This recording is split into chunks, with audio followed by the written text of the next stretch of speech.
state NAACP, along with other coalition partners, the Beloved Community, and others who are now coming together for a very important gathering in Raleigh. I'm going to ask our political affairs chair, Brother Bradley Hunt, to share with you this press release, and then we will share some other concerns as well. All right. This year, the North Carolina NAACP and the hkoj People's Coalition are focusing on 5 areas that the governor and all legislators must commit themselves to if they are to fulfill their constitutional mandate to rule for the good of the whole. Number 1, economic sustainability and ending poverty. By fighting for full employment, living wages, the alleviation of disparate unemployment, a green economy, labor rights, affordable housing, targeted empowerment zones, strong safety net services for the poor, fair policies for immigrants, infrastructure development, and fair tax reform. Number 2, educational equality. By ensuring every child receives a high-quality, well-funded, constitutional, diverse public education and access to community colleges and universities. Number 3, health care for all. By ensuring access to Affordable Care Act, Medicare and Medicaid, Social Security, and providing environmental protection. Number 4, fairness in the criminal justice system by addressing the continuing inequalities in the system and providing equal protection under the law for black, brown, and poor white people. Number 5, voting rights. By defending the right to vote against suppression tactics, including voter ID, restriction of early voting, or any other effort expanding voting rights for all people. Thank you. We are, along with NAACP branches around the state of North Carolina, are gathering to simultaneously let it be known that we will move forward together and not one step back. We're thankful that many others have joined in our efforts to ensure justice and equality for all in the state of North Carolina.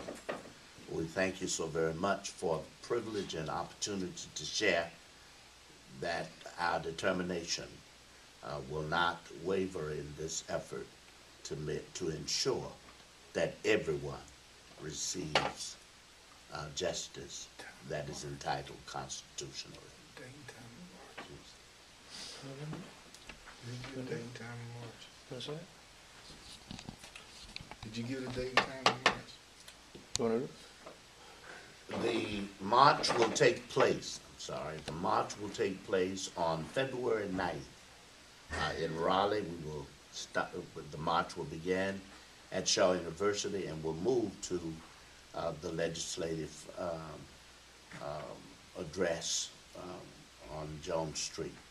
So at 8 o'clock, we will assemble here at New Light Missionary Baptist Church. Buses and others who will be traveling with us will leave to go to Raleigh for a 10 o'clock gathering there for this historic event. Are there other issues? Mr. President, might I add that last year there were 15,000 people there. It was the largest civil rights, human rights gathering in the state, and it revived the tradition of struggle.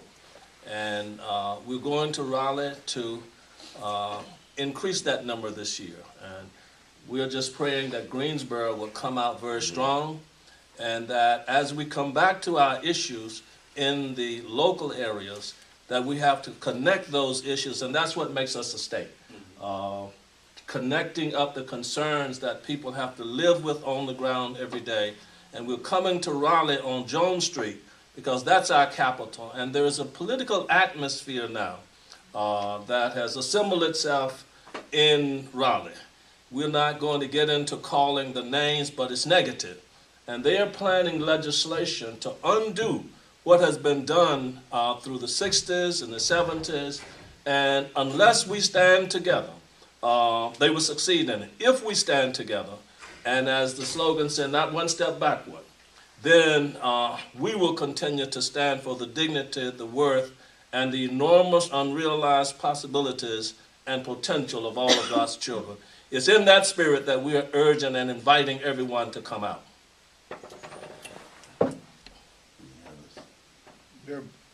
Buses will be available on the 9th to leave here at 8 o'clock.